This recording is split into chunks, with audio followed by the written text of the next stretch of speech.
Tudo bom, gente? Bem-vindos ao nosso primeiro podcast, A Igreja Política e eu fiz questão de começar com um amigo que a militância política me deu, que é o Jennifer Kretsch.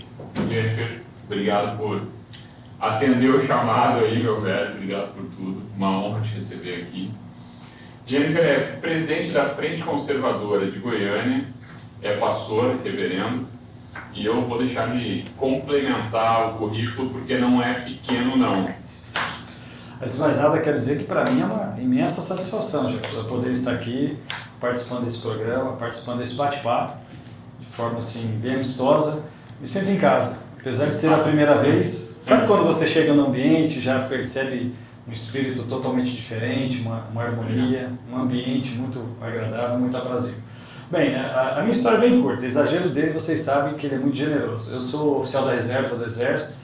Hoje, aliás, fiquei sabendo que o nome técnico que se dá agora é veterano, eu não sabia. Eu servi de 88 até 94, servi na Polícia do Exército em Brasília, tive o privilégio de ser comandante da Polícia do Exército na Brigada em Campinas, São Paulo, aliás, cidade de onde eu sou originário, sou de Campinas, São Paulo. Trabalhei como pastor, fiz meu curso inicialmente como pastor da Igreja do Nazareno, igreja internacional, 170 países. Fui ordenado pastor em 1997, então já são aí alguns anos no Ministério Pastoral. Em 2000 passei a ser pastor de tempo integral, fui transferido para Brasília para assumir um núcleo de formação teológica, até porque eu também sou da área da educação. Além da formação dentro da denominação, que é uma organização, né, não é uma formação reconhecida pelo MEC, eu tenho uma formação, sou bacharel em teologia pela Faculdade de Vitória, fui pastor em Brasília durante 3 anos, onde eu tive o privilégio de ser o diretor do curso de formação de pastores em Brasília, um curso de nível médio de 3 anos de duração. Vim transferido para Goiânia como missionário da igreja e por algumas condições aí e algumas direções de Deus, hoje eu estou na Assembleia de Deus, Campo de Campinas, e congrego na Assembleia de Deus do Setor Bueno, conhecida como AD Bueno, onde tem o famoso culto do porão, uma igreja muito conhecida. Quero aqui inclusive mandar um caloroso abraço aos meus pastores, pastor Edmar Rezende, pastora Lélia, a quem eu honro, a quem eu tributo aqui toda a minha gratidão por nos ter recebido lá de braços abertos, a mim e a toda a minha família. E falando um pouco da militância, por incrível que possa parecer, Jefferson, durante muito tempo, e até por uma orientação da própria denominação, nós não nos envolvíamos com política e não tínhamos esse entendimento e esse discernimento da importância de acompanhar a política da forma como ela merece. Então, sempre foi assim, um cidadão comum, não envolvido, quando tinha as eleições, cumpria com a obrigação de ir lá votar, achava que existia uma oposição entre PT e PSDB. Para você ter uma ideia, vocês que estão nos prestigiando, eu achava que o PSDB era um partido de direita, né? Eu acho uma ilusão comum a muitos até hoje ainda. Né? Uma vez até caí num ato falho, estávamos numa reunião de amigos, né, e muitos deles falando assim, mas eu já votei no Lula, eu já fui do PT, e eu caí na besteira de falar, não, esse pecado eu nunca cometi, eu sempre fui de direita, eu sempre fui do PSDB. Nossa ilusão. Mal sabia, né? E fui motivo até de chacota, ali para os anos de 2010, 2011, quando estava começando a entender um pouco mais sobre política. Aqui em Goiânia, acompanhando um pouquinho de longe, mas já com aquele interesse sendo despertado de conhecer um pouco mais sobre política, sobre filosofia. Comecei a seguir o Olavo de Carvalho, eu não sou aluno dele, mas gosto de ver as palestras, assisto muita coisa dele, tenho alguns livros, li alguns, não todos, né?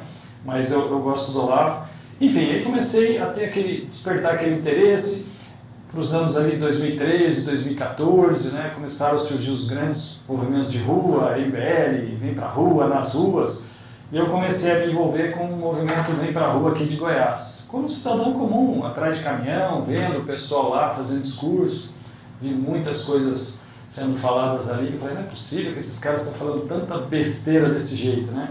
Até que comecei a estudar mais e me envolvi, e a convite da liderança da Ana Cláudia, contribuí também com a liderança estadual do movimento Vem Pra Rua aqui de Goiás.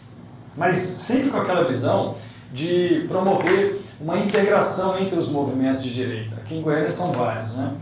Aí em 2018 começamos a tentar juntar todos os movimentos de rua. Até então, o Estado não vem para a rua. Em 2019, participamos, ajudamos, né, na campanha do presidente, dos deputados, do governador, todos alinhados ao presidente Bolsonaro, ajudamos muito na campanha. Achávamos, pelo menos. Pelo menos à época, né?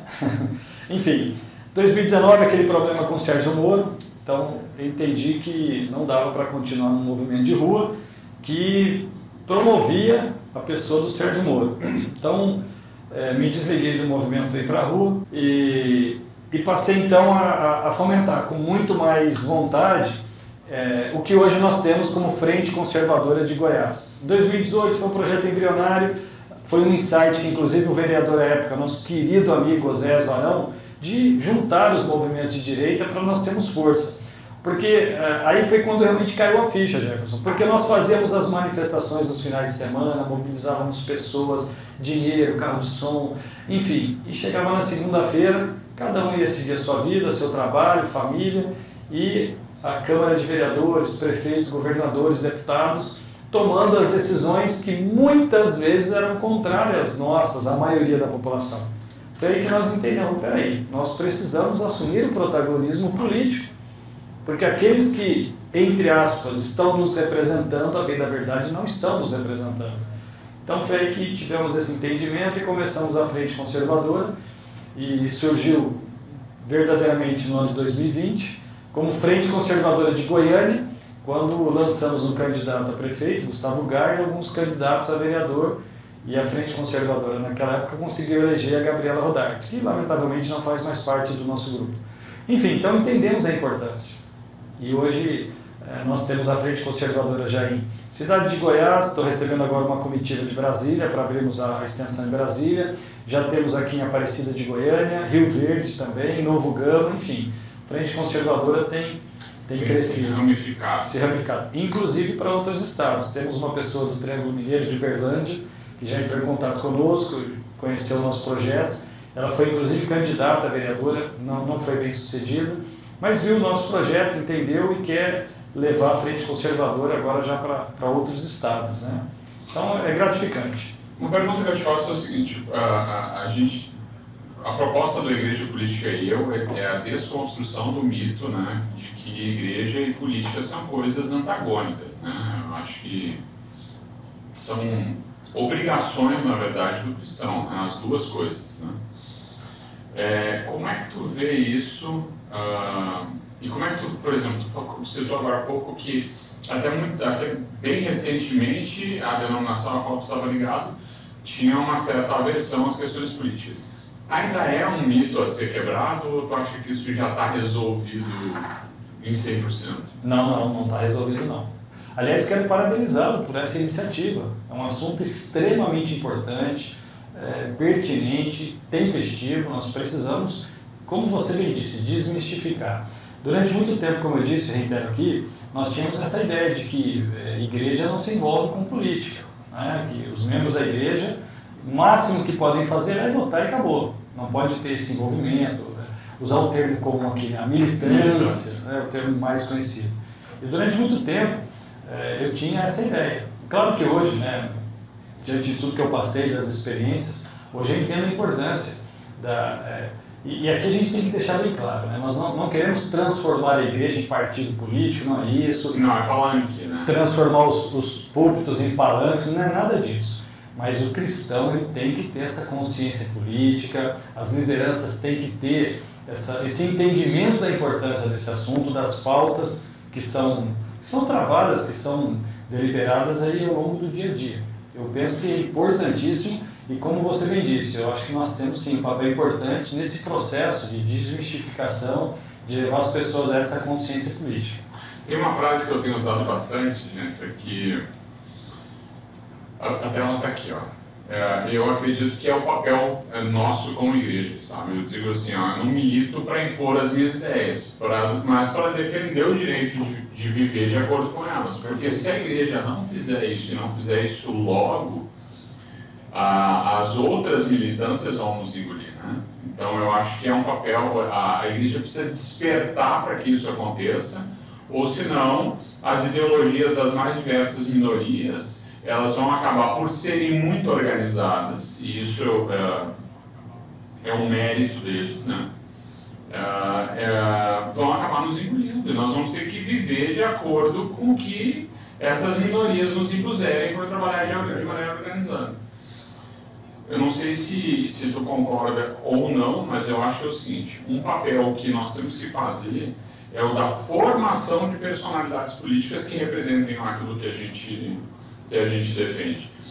A igreja, ela tem hoje vamos dizer assim, ela ainda é refém de um grupo que já está pronto.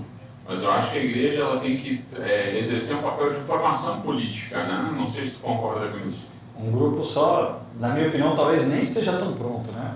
É o grupo dominante, né? O grupo dominante. Você fez uma colocação extremamente importante. Nós precisamos preparar quadros que possam nos representar com autoridade, com conhecimento de causa, capacidade. Eu posso falar o nome de um movimento aqui? Não. Eu não gosto do novo porque ele não coaduna com alguns princípios deles, mas a gente tem que aprender. Existe dentro do novo cursos de formação política. Para que a pessoa se candidate a algum cargo político, ela passa por um crivo, sabatinas, enfim. A gente tem que aprender com eles, né? Para que a gente tenha realmente representantes das nossas pautas, em que pese estar lá, vamos supor, numa Câmara de Vereadores, por exemplo, para sentar numa comissão, para poder debater no plenário, para poder defender ideias com argumentos, com fundamentação. A gente tem visto muitos evangélicos que se propõem a representar o segmento do qual faz parte e que muitas vezes nos faz passar vergonha. Desde aquela coisa mais básica de não saber falar a língua portuguesa corretamente, né? Do nós vai, nós vem, os problemas, né? Não discriminando, nada disso. Mas eu penso assim, para quem almeja algo com uma envergadura pública, representando um grupo grande, que hoje, no mínimo, 30% da população brasileira é considerada evangélica. Não estou nem abrangendo todos os cristãos, que daí vai quase a beira aos 80%. Exatamente. Então eu penso muito como você, nós precisamos formar quadros em termos de capacidade moral, capacidade ética, pessoas com valores, com história que realmente corrobora para que haja essa indicação. É muito comum no meio evangélico. De repente a pessoa sabe falar bem, tem uma boa dicção, um carisma, pronto, já bota o cara para ser alguma coisa que às vezes não tem perfil, não tem uma envergadura. Nós sabemos que esse meio político existem muitas conversas ali que são sedutoras. Com certeza. Conversas ali que se a pessoa não tiver ali uma firmeza de caráter, ela acaba caindo no canto da sereia, acaba sendo. Uma coisa que a gente até estava conversando contigo antes de começar a gravar, um exemplo bíblico disso é a vida de José, né? José tinha um chamado, Deus trouxe José para ele ser ali uma figura de transição, né? Tirado na época ainda não eram hebreus ainda, né? Tirar ainda ali a família dele daquela situação caótica que iam entrar logo em seguida, mas ele não estava preparado para aquilo. Deus leva ele para o Egito para ser preparado e só depois ele passar por todo um processo ele vai chegar a Faraó, né? Se a igreja não entender que ela tem que capacitar, treinar isso e trabalhar isso em cima de nomes realmente escolhidos por Deus, o negócio não vai dar certo, né? Uma coisa que tu falou muito interessante, falou sobre o nós fomos, nós vemos.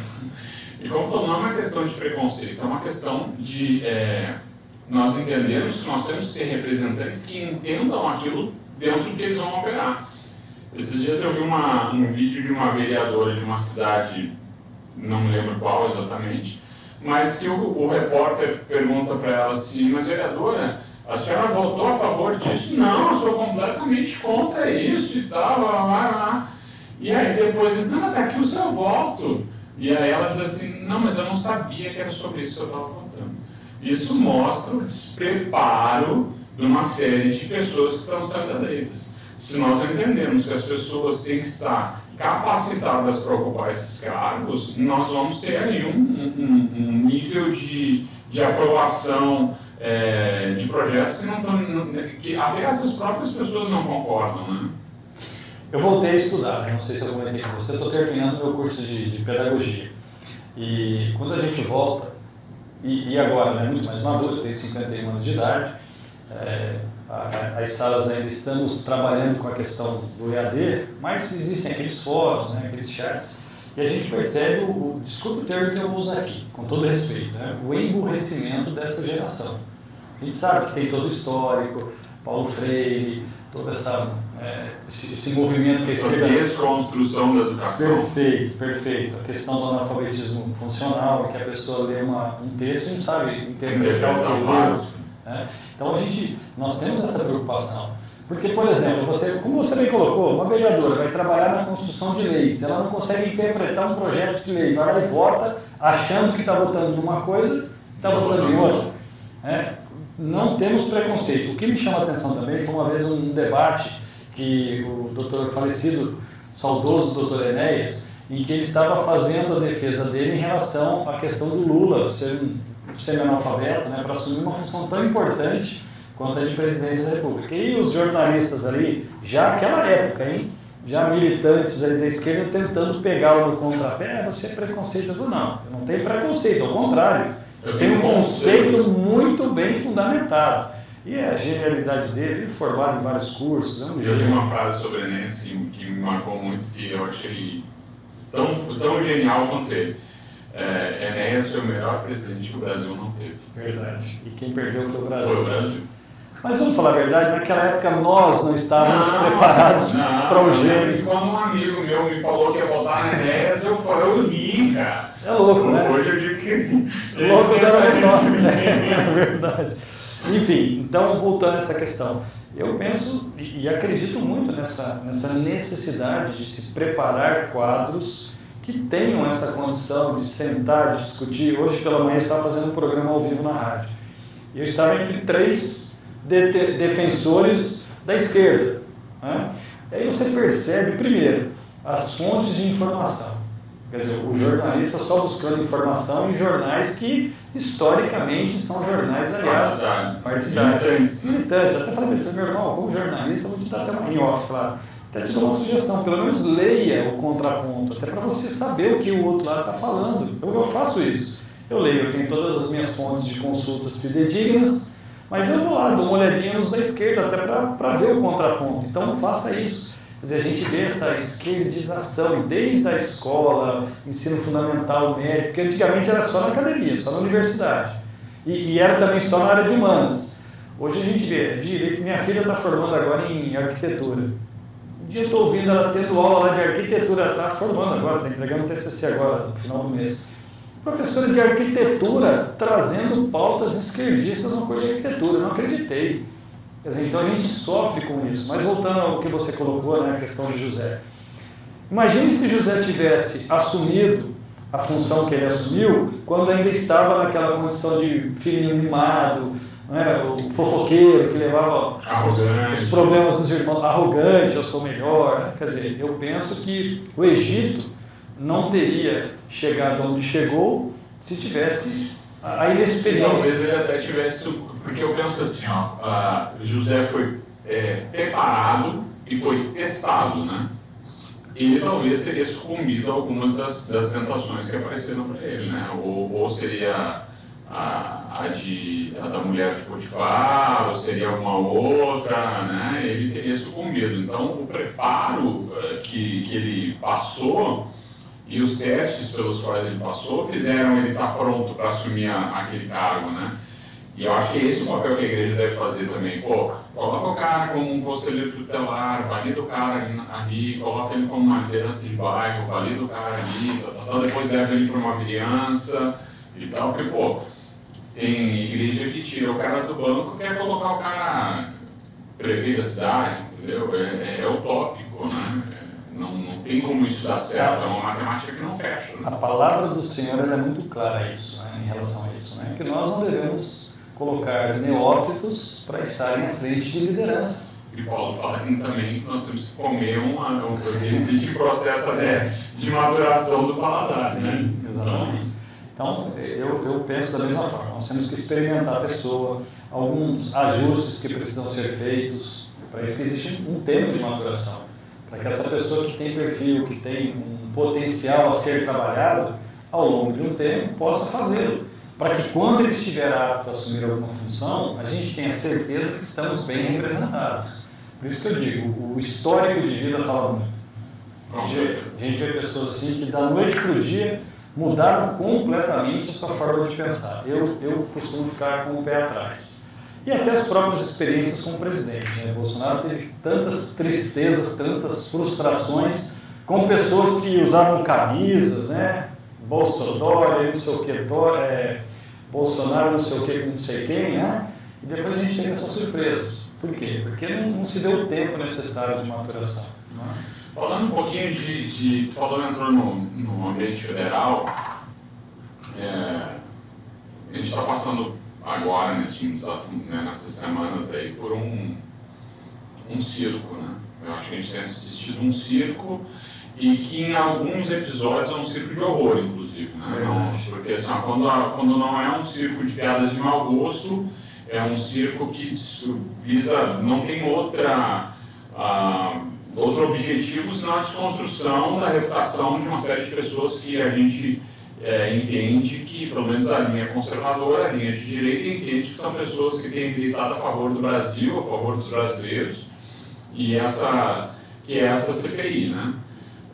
Como é que tu tá acompanhando a CPI? O que tu tá achando disso? Me dá a tua opinião sobre esse quadro. Eu ainda não tenho condições de ficar assistindo a CPI na íntegra. Nós, conservadores, temos que trabalhar, né? Esse pequeno socialismo. Essa é muito. Pois é. Mas, na medida do possível, na hora do almoço, eu corro lá, assisto, né, um intervalinho, enfim. Você foi muito feliz na sua colocação.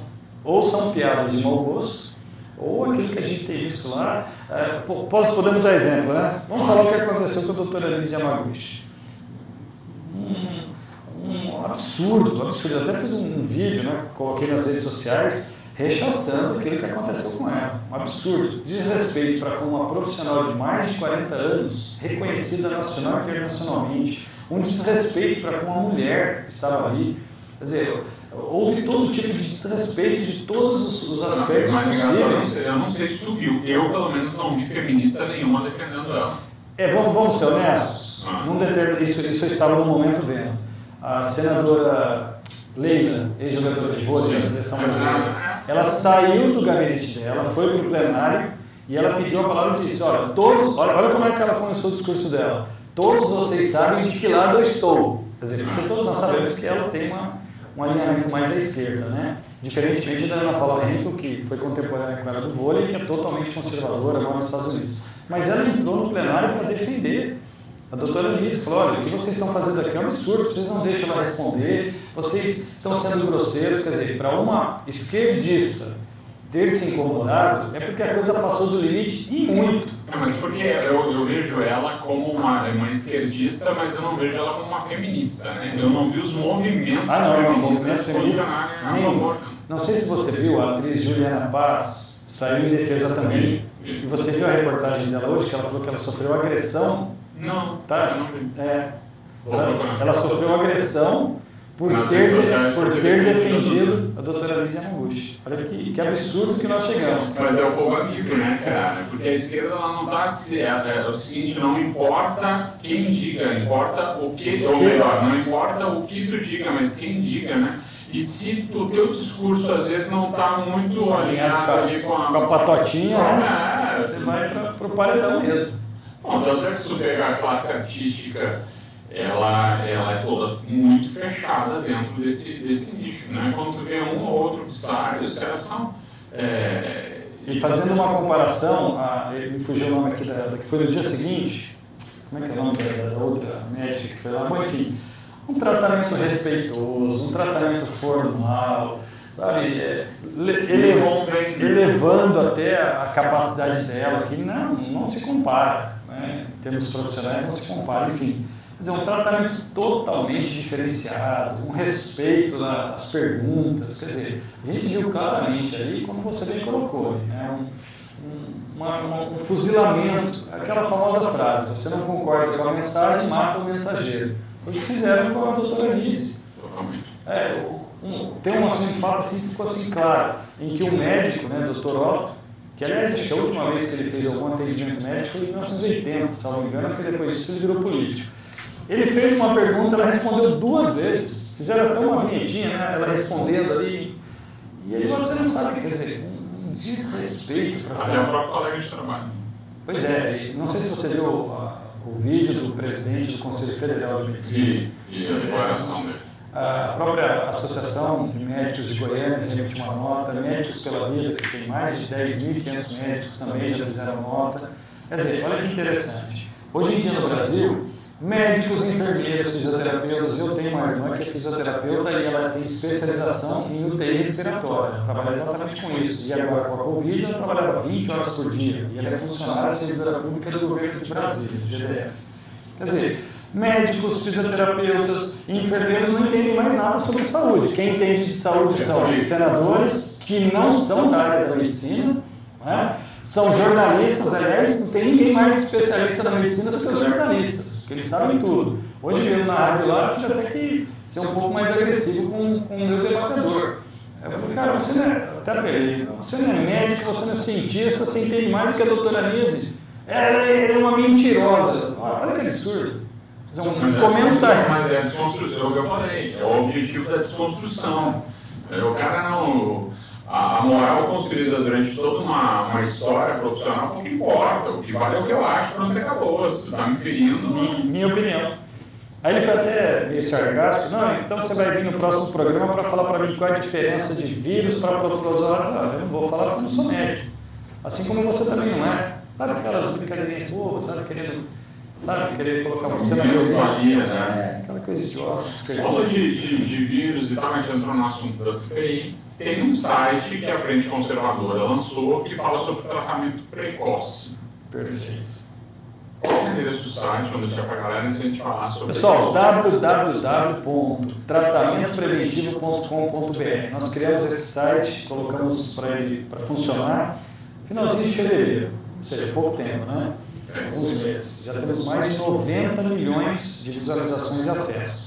Não são 90 milhões de pessoas, né? Porque às vezes a pessoa gosta do site, ela entra em várias áreas, né? Várias pesquisas, mais de 90 milhões de pesquisas de acessos. É um site, assim, muito sério, formado por médicos, professores da academia, laboratórios, enfim, nós temos ali um background muito sério, muito responsável. Temos até uma das colunas, né? Fato contra fakes, enfim, depoimentos de médicos renomados, para que qualquer notícia seja colocada lá no site. Ela passa por um crivo assim, de validação muito séria, nós somos muito responsáveis.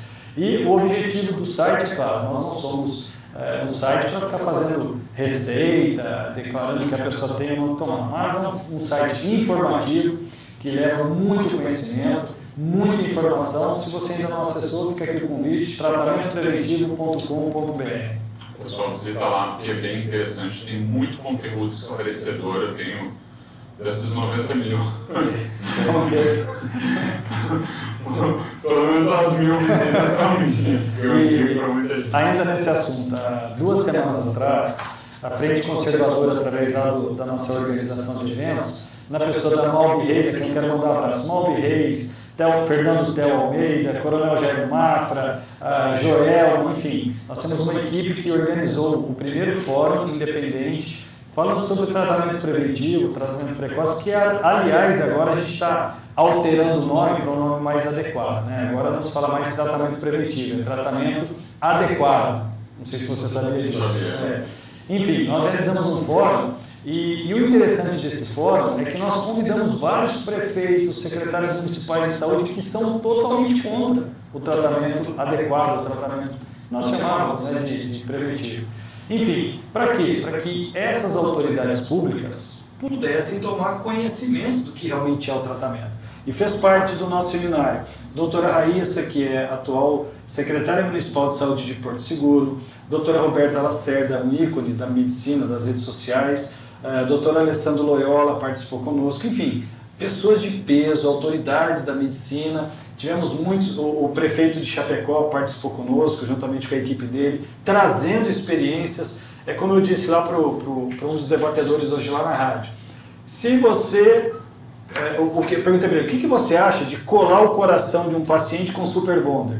Se fosse a sua mãe sendo operada e o médico vai lá e cola com o super bonder, o que a ciência diz? Isso é um absurdo. Eu falei, pois é, em 1997 o médico tentou todas as técnicas da medicina, não tinha mais o que fazer, a paciente ia morrer, ele foi lá e colocou um super bonder. A senhora viveu mais 14 anos de vida.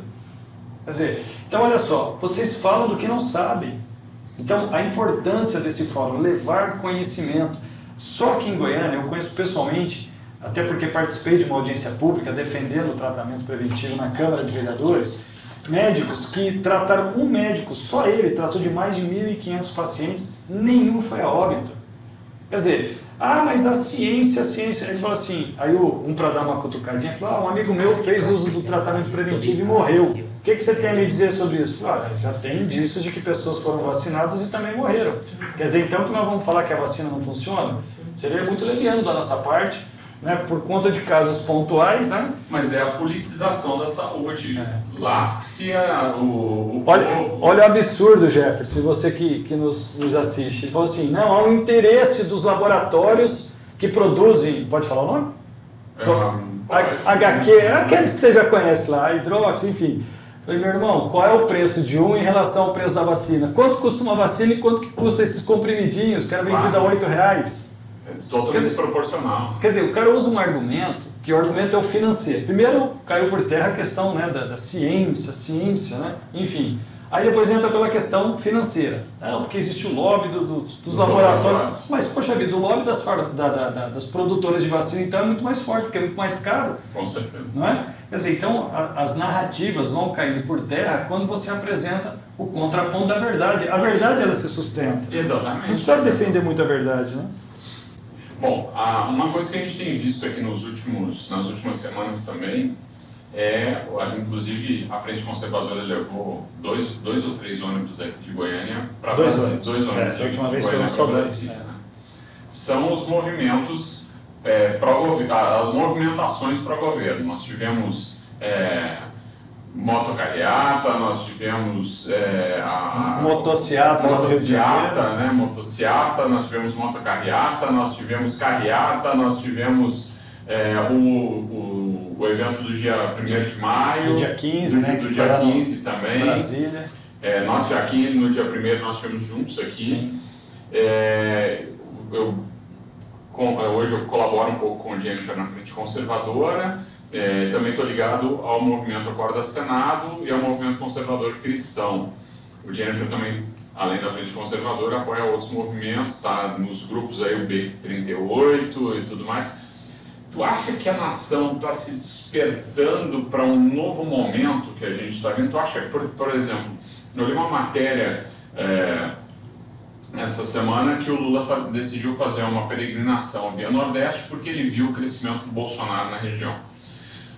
E que sempre foi um reduto muito esquerdista porque, infelizmente, por uma questão climática e tudo mais, é um povo que depende realmente de uma ajuda governamental. Nem tudo que se planta no Nordeste floresce como floresce aqui no Centro-Oeste, como no Sudeste, como no Sul, enfim. Então, sempre as bolsas foram uma barganha política. Moeda de troca. Uma moeda de troca. E a gente vê agora que a preocupação do cara em ter que... Não, vou correr lá porque o negócio lá também está mudando de forma. Como é que tu vê essa mudança? Bom, os resultados contrafatos são argumentos, né? Já vou eu me respondendo. Mas como é que tu vê e por que desse novo momento? É uma ansiedade do povo? Às vezes eu fico na dúvida assim, o que vem antes, o ovo ou a galinha, né? O Bolsonaro é fruto do que o PT destruiu o Brasil ou realmente é um despertar de que a esquerda não é uma solução? Como é que tu vê esse quadro todo aí? Que eu acho que esse é um jogo de xadrez bem complexo. Eu acho que uma coisa complementa a outra. Existe sim a prova cabal de que a esquerda no poder não dá certo, porque quando o Bolsonaro assume a nação, ele encontrou, né, terras arrasadas. Bilhões de superávit nas estatais nesse mês passado, né? Só nesse mês passado. O histórico das estatais no governo Lula Petit, sempre prejuízo. E muito, né? Não era prejuízo pouco, não. Prejuízo 24 bi de sobra. O cara dava um prejuízo de 12 bi. 24 a mais, então, na verdade, são 36 exatamente, diferença. ele tirou o vermelho e ainda tem o e... azul, isso. Você vê também, por exemplo, a própria Caixa Econômica, que reduziu juros, reduziu taxas, reduziu, e mesmo assim, em 2 anos... o maior faturamento da história de toda a instituição. Não sei se ainda é da história, pelo menos dos últimos 8 anos já comprovadamente lucrou mais do que os últimos 8 anos. Não, o presidente da Caixa disse que, juntos, né? isso, que se continuar nesse crescimento, quando chegar no final do governo Bolsonaro, aí sim vai ser o maior do que desde quando a Caixa abriu lá, século passado. Então o que a gente vê, só complementando, é que houve sim, as pessoas começaram a perceber e não se satisfazerem mais com essa moeda de troca, de ficar dependendo desse assistencialismo. O brasileiro é um povo trabalhador. A gente percebe que o Bolsonaro tem levado água no Nordeste, já estão plantando, já estão colhendo. O Bolsonaro tem feito pavimentação de estradas, quer dizer, tudo que o Bolsonaro tem feito em prol da população, coisas que outros governos prometeram e nunca fizeram, a gente vê obras ali que estavam paradas há 20 anos. Então o povo está despertando, porque é um povo honesto, é um povo trabalhador e não quer viver sempre com o pires na mão. Então, na minha opinião, são as duas coisas. A própria esquerda que mostrou, né, o comunismo, o socialismo mostrou que não funciona, um modelo totalmente falido, fracassado, inviável, e o que você também colocou, né, que a população está despertando. Muitos falaram assim, Bolsonaro foi eleito com voto de protesto, antipetismo. Bom, então melhor ainda, mais do que nunca está claro que dessa forma não funciona. Eu sempre falo assim, eu tenho na pessoa do presidente Jair Bolsonaro hoje quem me representa. Isso não escondo de forma alguma. Agora, eu não sou o que eles chamam de bolsominion, né? Eu tenho minhas críticas, acredito que existem coisas que o governo tem não só o governo, mas como a pessoa do presidente tem a melhorar, mas se eu estivesse lá, se tu estivesse lá, se qualquer um estivesse lá, haveria um ponto de melhora, ninguém é perfeito, se o cara estivesse perfeito, subiu para o céu, entendeu? Eu penso assim, e vou trabalhar para a reeleição do presidente. Com certeza. Eu penso que ele sendo reeleito, aí nós vamos ter uma outra realidade de governo. Porque, como eu disse, ele pegou um país totalmente esfacelado, arrebentado em todas as áreas. Área econômica, área estruturante do país, quer dizer, estava tudo largado, tudo aos cacos, aparelhamento do Estado. Você vê o MEC lá, mais de 300 mil funcionários, mais do que a Força Armada. Né? Então ele pegou uma situação de um país totalmente destruído e está tentando reconstruir. A prova disso, como você também colocou, as estatais davam prejuízo, já não dão mais. Caixa dando lucros assim absurdos. O superávit das contas públicas. PIB, a projeção dos especialistas é que vai bater 3,5 pós-pandemia. Quer dizer, então a gente vê que o presidente ele tem feito aquilo que ele se propôs a fazer. Mas ele é grosseiro, ele é mal educado. Eu não estou casando com o presidente. Eu quero um presidente honesto, um presidente competente, como o Roberto Jefferson diz, né? Ele não rouba e não deixa roubar, pegou o fuzil e foi para frente do cofre. Falou, aqui não rouba e não deixa roubar. Quer dizer, a gente tem visto o crescimento do país. E é isso que eu quero do presidente. Eu concordo com a sua ideia. Eu não tenho político de estimação. Falei isso uma vez numa rádio aí. Se o Bolsonaro for pego fazendo maracutaia, desviando dinheiro, eu sou o primeiro aí na rua pedir impeachment dele. Com certeza. Fazer campanha contra ele. Já manifestamos muito pedindo impeachment. Pedir impeachment é a nossa especialidade. Agora, não tem nada, não tem um fio de cabelo. Aí tentam, né, colar, né, os filhos, a milícia, orçamento secreto, que foi publicado 3 meses atrás pelo Estadão, pela Folha, quer dizer que de secreto não tem nada. Quer dizer, tentam colar narrativas, e só voltando à questão da CPI. Na realidade, a CPI está servindo, como foi aquela reunião com o Moro, lembra, né? A reunião, o vídeo, e todo mundo vai acabar com o Bolsonaro. Fez fortalecê-lo, ele foi impulsionado, porque tudo que ele falou na reunião vem de encontro aos anseios da população. Contra a arbitrariedade de guardas municipais prendendo pessoas na praia, na praça, enfim. Né? Enfim, e essa CPI, a cada dia que passa, demonstra que é uma construção de uma narrativa que não cola no presidente. Ao contrário, cada vez mais se evidencia que eles não querem apurar o verdadeiro sentido pelo qual foi criada a CPI. Os bilhões que o presidente, que o governo federal mandou para os estados e municípios. Vou citar só um exemplo. O Ministério da Saúde comprou respiradores a R$13 mil. Os mesmos respiradores foram comprados por vários estados, São Paulo, Piauí, Amazonas, 213, o mais absurdo, 250 mil reais, o mesmo respirador que foi comprado por 13 mil. Então essa CPI vai ajudar o Bolsonaro a consolidar ainda mais as ajudas que ele fez, os recursos que ele repassou para os estados que não foram empregados onde deveriam. Então eu só vejo isso. Para mim é horrível você ter que aguentar, tem que ter estômago, porque o que eles estão fazendo lá é um absurdo. É um tribunal de exceção, como foi feito com a doutora Cloroquina, eu esqueci o nome dela. Capitã Cloroquina. Que até brinquei, falei, a partir de agora não, é que ela não gosta, né, que chama de capitã, né? Falei, então a partir de agora não chame mais de Capitã Cloroquina, agora é General Cloroquina, porque depois que ela, né, a participação dela na CPI, ela arrebentou, né? E agora a própria Liz. Então a CPI tem que ter estômago? Tem, mas está ficando cada vez mais claro que o presidente tem sido assim, correto, ele tem cumprido com suas agendas. Ele dá canelada, às vezes ele é grosseiro com a imprensa. Volto a dizer, eu não casei com ele. Quem tem que aguentar o temperamento dele é a esposa, né? Não sou eu. Eu quero um presidente honesto, correto, que faça com que o Brasil cresça, se desenvolva, e é o que ele tem feito. Não, com certeza. Eu acho que a postura que ele tem tido diante da oposição, eu acho que até está muito comedida diante das porradas que ele tem tomado. Porque isso vai levar, na verdade, o pessoal reclama muito da maneira como ele trata. Beleza, o cara tem a boca suja, ok, é fato. Mas, gente, o que ele tem, eu acho que o que ele tem sofrido de agressão é muito mais do que ele tem evitado. Entendeu? Porque a Globo isso, a Globo aquilo, porque ele é anti-Globo. Sim, mas a Globo é anti-Bolsonaro.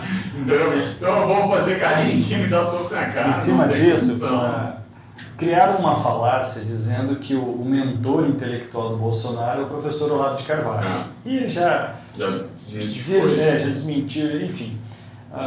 E se fosse, uma das críticas que o professor Olavo faz em relação ao Bolsonaro é essa passividade dele. O Olavo diz o seguinte: xingou de genocida, processa. Não sei o que, processo, porque os esquerdistas fazem isso. Né? Mesmo que não vai dar nada, mas dá trabalho, você tem que ir lá, audiência, enfim. Toma dinheiro.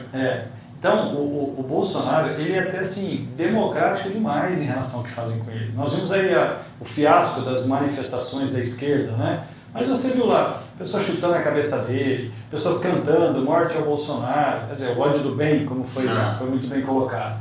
Quer dizer, e ele não toma aquelas medidas que muitas vezes a gente até gostaria que ele tomasse, ser mais duro, ser mais austero. E isso me faz voltar um pouco no tempo, quando ele ficou nacionalmente conhecido, naquela fatídica entrevista que ele estava dando em relação àquele champinho estuprador que ele falando, né, que tinha que aumentar a pena, e a Maria do Rosário passa lá no corredor, volta e cria caso com ele e cria problema com ele. Quer dizer, naquele momento, ele poderia ter lançado no Conselho de Ética o nome da Maria. Porque ela chama ele de estuprador, ele inventou um monte de história, e ele não fez. Só que ela fez, ele teve que responder no Conselho, não deu nada, arquivou, etc. Quer dizer, então a gente percebe que uma pessoa que foi taxada de ditador, que ia fechar congresso, ele não faz absolutamente nada. Às vezes a gente fica até incomodado com essa passividade dele. Ele sofre, como você disse, ele sofre porrada da imprensa, ele sofre porrada, enfim, jornalista, de todos os lados. Dos políticos de oposição, né, que é bem normal isso, quer dizer, e muitas vezes ele fica passivo, a gente fala, puxa vida, o Olavo de Carvalho tem razão, mais uma vez, tem que processar, pô. Gente, a gente já estourou o tempo que a gente tem por objetivo, que é ficar na casa dos nossos 45 minutos. Mas quando o assunto é entre amigos e é um assunto que envolve paixão, o tempo passa rápido, né? Se deixa aí, fica 4 horas. Com certeza, como já ficamos algumas vezes. Mas eu queria agradecer ao Jennifer. Eu vou deixar aqui as redes sociais do Jennifer e as redes sociais da Frente Conservadora. E eu queria te convidar, principalmente quem é aqui de Goiás, a estar acompanhando a Frente Conservadora e a pessoa do Jennifer, porque temos aí alguns planos para os próximos meses e para os próximos anos, envolvendo a direita num processo de unificação para que a gente possa fortalecer as ações conservadoras aqui no Estado. Jennifer, Então, as considerações finais, meu muito obrigado primeiro. Eu quero, antes de encerrar, dizer da importância do que você acabou de falar. Nós instauramos a Frente Conservadora, o núcleo da Frente Conservadora na cidade de Goiás. E lá eles já tinham um movimento, com um nome, tudo direitinho. Eles abriram mão do histórico, eles militam na área, na política, há muito mais tempo do que eu. Lá eles estão, acho que desde 2012, ferrenhamente, com nome, tudo direitinho. E olha que atitude de altruísmo para construir um Brasil. Eles abriram mão, e aqui eu quero mandar um abraço ao Jefferson, ao João Paulo, os líderes lá, hoje da atual Frente Conservadora. Eles abriram mão do nome do movimento que eles tinham lá, para se juntar à Frente Conservadora, por ter esse entendimento da importância da unidade em prol de um projeto. O meu lema, vocês já devem ter escutado eu falar, e se não vão ouvir, e se já ouviram vão ouvir de novo. Eu entendo, Jefferson, que um projeto ele tem que ser muito mais importante do que uma pessoa. Sim. Sim. E aqui eu quero, não é porque eu estou na sua frente, né, desse seu entendimento, porque você também trouxe o seu movimento para juntar com a Frente Conservadora. E isso demonstra o quê? Que nós temos pessoas que têm essa visão de construção de um projeto para a nação. O coletivo é muito mais válido que o individual. A nossa guerra é intergeracional, nós estamos lutando. Eu falo, minha filha tem 26 anos, eu falo para ela, filha, eu talvez não consiga entregar para você o país que eu sonho que você possa ter, mas eu estou brigando para que pelo menos o seu filho, meu neto, eu me vejo lá com 85, 90 anos, meu avô morreu com 97, eu acho que eu devo chegar até uns 80. Meu pai está com 82, firme e forte. É chegar com 80 anos e poder falar para o meu neto, talvez bisneto, falar, olha, lá nos anos 2000 alguma coisa, 2021. Eu ajudei, eu trabalhei, eu fui lá, uma pandemia, eu estava arriscando a minha vida para defender um projeto que hoje vocês estão desfrutando. Então a gente tem esse sonho. Você é um idealista, mas tem que ser. Mas é porque aí a gente volta. Não dá para encerrar, tá vendo? Já vamos encerrar. Mas é porque, pelo menos assim, eu entendo de que, na verdade, é muito mais importante construir um legado do que uma história pessoal que tu vai desfrutar, né? Os legados, eles ficam, como tu falou, eles são geracionais, né? Se a gente entender que nós temos que hoje transformar algo, e aí nesse ponto, palmas para a esquerda, eles entenderem isso muito antes da gente e começar a construir um projeto de governo e de catequização, até eu te diria. 30 anos pelo menos, né? Eu te diria que até 40 anos atrás, entendeu? Se nós não entendemos que nós temos que reverter esse processo, ele vai levar o mesmo tempo. Talvez até mais, porque o estrago foi tão grande que fizeram, né? Não, isso vai levar, que na verdade, uma geração, a gente entende que são 30 anos, né? É o tempo de um indivíduo nascer e se tornar plenamente, economicamente ativo, né? É pelo menos uma geração. Só que nós temos que lembrar também que a geração que está aqui, ela é majoritariamente contrária ao que nós acreditamos. Então, um processo muito mais difícil ainda, né? Mas é esse entendimento que a gente tem que ter, que o processo ele não é para que eu e tu colhamos frutos hoje. Eu não posso pensar em mim. Eu penso, como tu disse, meus filhos eu fui ser pai velho, fui ser pai com 40 anos, meus filhos estão com 4 anos, então eu não hoje milito para colher algo para mim, mas eu acredito que pela faixa etária os meus filhos já vão conseguir colher algo. Se a gente não pensar dessa forma, meu irmão, é muito pequeno, é muito pouco. Nós não estamos indo numa pastelaria, né? E fala assim, dá um pastel de carne, aquela frita papum, tá aqui essa pastel. Uma virada política, né? É isso aí. Só para finalizar, nós temos uma pauta importantíssima, que inclusive já estamos trabalhando nela, que é a questão da apuração pública de votos. Talvez mais importante, Jefferson, eu quero deixar frisado isso daqui, talvez mais importante do que o voto impresso, o voto auditável, é a apuração pública de votos. Eu vou falar mais para frente sobre isso, porque o nosso tempo está estourando. Segunda-feira eu já começo a visitar os deputados federais aqui por Goiás. Alguns estão aqui em Goiânia, eu vou visitá-los pessoalmente, outros vão ser pela online, plataforma, e alguns estaremos indo a Brasília a partir de terça-feira, porque nós precisamos de 172 assinaturas para aprovar um substitutivo à PEC, que está sendo muito defendida pela deputada Bia Kicis, pelo Felipe Barros, enfim.